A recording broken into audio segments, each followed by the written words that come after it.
Di awal cerita diperlihatkan seorang raja yang bernama Grey. Dia adalah raja terkuat terhebat di muka bumi. Kehebatan, ketenaran, dan pengaruhnya membuat semua kerajaan rival iri dan kesal setengah mati. Hingga suatu hari kerajaan rival berhasil memasukkan racun. Kayaknya sih ke makanan atau enggak ke minuman. Hingga Raja Grey sekarat, kesadaran Grey makin memudar. Ia melihat ujung terowongan putih. Ia pikir ia akan mati disambut dengan malaikat surga. Tapi ternyata bukan kematian yang ia dapatkan. Malahan ia dilahirkan kembali menjadi seorang bayi di dunia baru. Dunia sword dan magic. Dan juga berbagai ras fantasinya. Kayaknya ini akan menjadi cerita isekai lagi nih ya guys ya. Raja Kate lahir kembali ke dunia baru dengan seorang ayah yang bernama Reynold Lewin dan ibunya yang bernama Alice Lewin. Ray pun mendapatkan nama baru yaitu Arthur Lewin. Kedepannya kita akan panggil MC kita sebagai Art ya guys ya. Jauh berbeda dari bayi pada umumnya, Art yang terlahir kembali di dunia baru ternyata sangat jenius. Dari bayi, Art sudah bisa memikirkan layaknya orang dewasa yang penuh taktik dan strategi. Wajar sih soalnya ingatan masa lalu Art nggak dihapus. So, tiap kali ayah ibunya lengah, Art mengendap-endap ke ruangan buku untuk mencari informasi tentang dunia baru ini.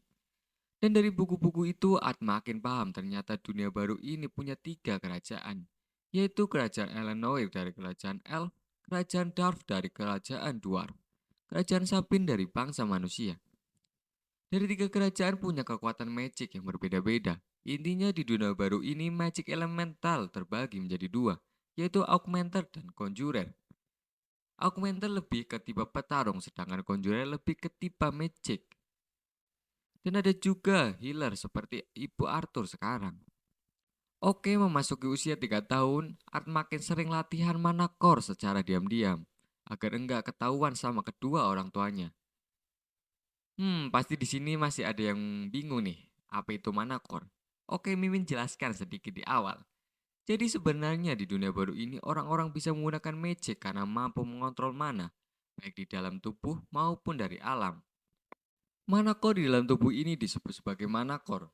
Untuk menjadi augmenter dan conjurer yang hebat, seorang harus melewati tahap level mana core, yaitu pertama warna hitam, merah, oranye, kuning, silver, dan yang terkuat adalah putih. Yang mampu mencapai mana core putih, yang kemudian menjadi magical terkuat dan legendaris. Balik lagi ke cerita Art tadi. Sejak usia 1 tahun, ternyata Art latihan mana core secara serius, serta diam-diam juga. Dan di usianya yang belum genap 3 tahun, tiba-tiba mana core Art menyatu. Dan wah, tiba-tiba terjadi ledakan yang membuat seisi rumah keluarga Lewin meledak dan terbakar. Bahkan ayah dan ibunya sampai terpentar cukup jauh gara-gara ledakan itu. Siapa sangka ledakan itu datang dari Art yang mampu membangkitkan mana core di usianya yang belum genap 3 tahun. Genius magic lainnya baru mampu mengembangkan mana core di usia sebelum remaja. Ini baru 3 tahun sudah bisa. Sejenius apakah Art ini ke depannya? Kedua orang tua Art sangat bangga dan terkejut dengan perkembangan ini. Itu artinya Art bisa menggunakan magic untuk pertama kalinya. Hari dan bulan pun berlalu begitu cepat. Reynold ayah si Arthur melatih Art teknik dasar pedang dan skill augmenter selama 1 tahun penuh. Sedikit informasi ternyata mana core Art mengarah ke augmenter. Sadar akan kejeniusan anaknya, Reynold dan Alice ibu Art sepakat untuk menyekolahkan Art ke sekolah magic di kota seberang Sirus namanya. Mereka sekeluarga berangkat ke Sirus dengan bantuan teman-teman Reynold juga. Tapi dalam perjalanan mereka diserang oleh bandit gunung yang sangat beringas. Para bandit itu sangat licik dan jumlahnya terlalu banyak. Alice ibu Art sebagai seorang healer menjadi incaran utama para bandit. Sebagai healer, Alice tidak bisa mengeluarkan skill healingnya secara full power karena ia pun ternyata sedang hamil mengandung adik Art. Reynold ayah Art pun sampai terluka parah demi melindungi Alice.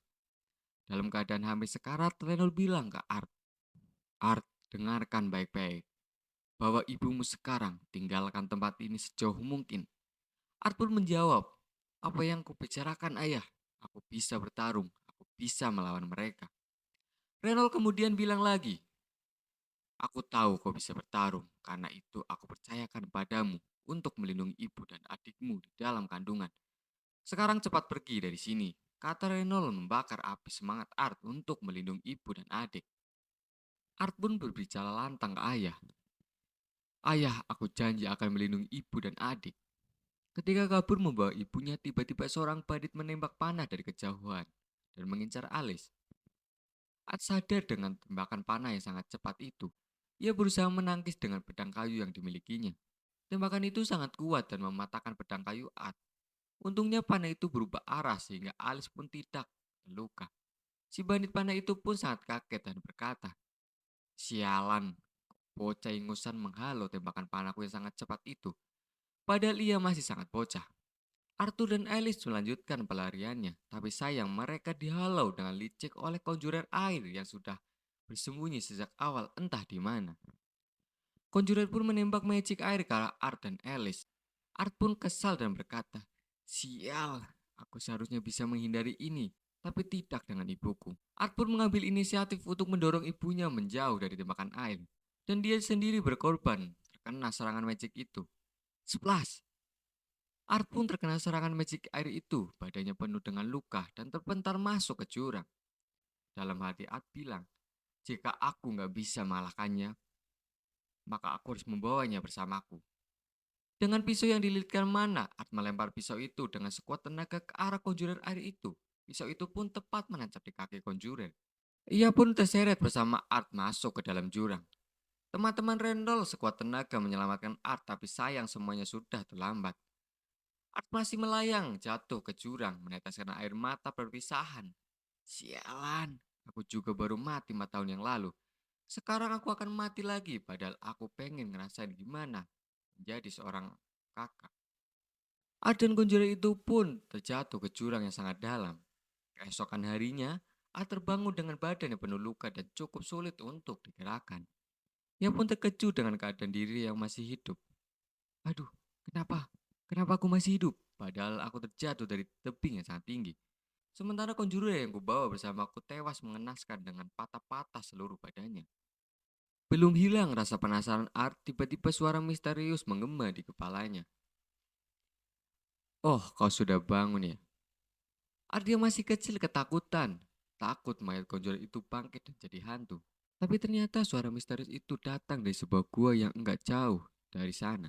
Pemilik suara misterius itulah yang menyelamatkan Art dengan magicnya. Sepemilik suara misterius ini meminta Art untuk datang ke gua tersebut. Art pun mendatangi gua tersebut, begitu sampai Art kaget dan lari terbirit-birit. "Ah, setan!" teriak Art. Sosok misterius itu terlihat sangat menakutkan seperti demon dari neraka. Dan si kawan itu pun bilang, "Jangan takut nak, aku bukanlah setan maupun demon. Aku janji akan membantumu kembali ke orang tuamu sekarang. Makanlah ini." Sosok misterius itu memperkenalkan diri sebagai Sylvia. Sylvia juga bilang ke Art kalau kedua orang tuanya selamat dari bandit. Betapa senangnya Art mendengarkan hal itu dan ia pun meneteskan air mata bahagia. 4 bulan pun berlalu di sana, waktu yang cukup lama dihabiskan bersama Sylvia. Sylvia yang sebenarnya sedang sakit, lukanya nggak kunjung sembuh, sedang mempersiapkan tenaga untuk membuka gerbang dimensi untuk Art kembali. Tapi luka itu ternyata semakin parah dan bernanah. Belum sempat membuka gate dimensi, Sylvia jatuh pingsan dan sekarat. Tapi pertanyaannya, kok bisa Sylvia terluka parah? Sebenarnya Sylvia adalah seekor naga betina yang bersembunyi di armor dan sedang melarikan diri dari bangsanya. Ia dianggap sebagai pengkhianat sehingga diserang oleh pasukan naga, sehingga ia bersembunyi dalam gua. Kini nyawa Sylvia udah di ujung tanduk. Lukanya enggak mungkin disembuhin lagi. Tahu kematiannya sudah dekat, dan ditambah lagi posisinya sudah ketahuan oleh pasukan naga. Ia menitipkan 2 benda ke Art, telur dan sayap naga, kepada Art. Sylvia menitipkan pesan, jagalah telur itu sekuat tenaga dan tutup auranya dengan bulu sayap ini. Nggak lupa Sylvia juga memberikan kekuatan naga pada Manacor Art, sehingga Art nantinya bisa menggunakan kekuatan naga legendaris. Begitu gua mulai runtuh, Sylvia membuka gate dimensi untuk Art kabur. Art pun pergi dengan meneteskan air mata. "Sylvia!" teriak Art. Waktu 4 tahun cukup lama untuk dihabiskan bersama dan cukup banyak memori. Perpisahan itu pun berakhir dengan kematian Sylvia. Art memang berhasil kabur dari gua dan dari kejaran pasukan naga. Tapi sayangnya ia malah terdampar di hutan Elisir, hutan bangsa elf. Dan lagi-lagi Art kembali harus berjumpa dengan sosok bandit di sana. Kali ini bandit hutan. Bandit itu ternyata sedang menculik sosok gadis elf yang cukup cantik. Dan dia bermaksud untuk menjualnya ke pasar gelap. Sebagai mantan raja terkuat, pasti Art bertindak sebagai pahlawan dong ya.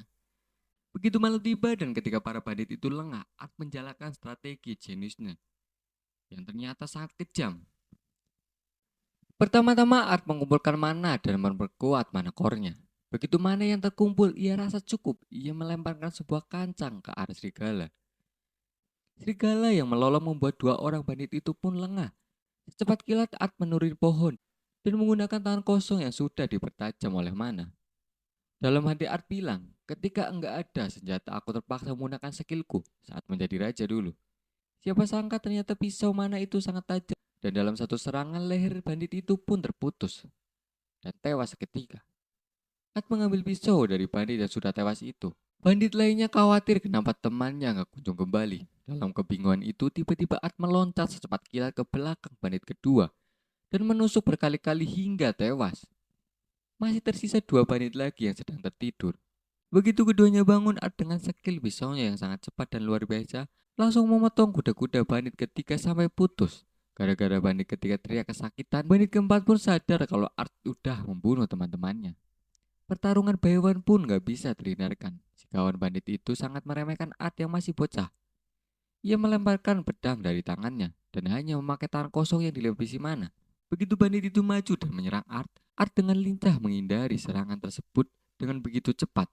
Gak lupa Art menendang batu yang berada di dekatnya, sekuat tenaga dan mengenai wajah bandit keempat itu. Si bandit itu kaget dan bilang ke Art, "Dasar bocah sialan, beraninya kau menghajar wajah tamanku ini." Art pun melempar pisau ke arah bandit itu, tapi sayang pisau itu terlalu mudah untuk ditangkap. Dan si bandit kini sangat marah dan bergerak secepat kilat menangkap kaki Art. Tapi Art membalasnya dengan sebuah skill magic api. Tangan kiri bandit itu meledak terkena magic api Art yang sangat panas. Bandit itu pun teriak kesakitan. "Bocah sialan, kubunuh kau sekarang bajingan." Belum habis dia teriak, tiba-tiba sebuah pisau terbang memotong leher dan bandit itu pun tewas mengenaskan. Ya, begitulah kemampuan Art yang memang di atas rata-rata.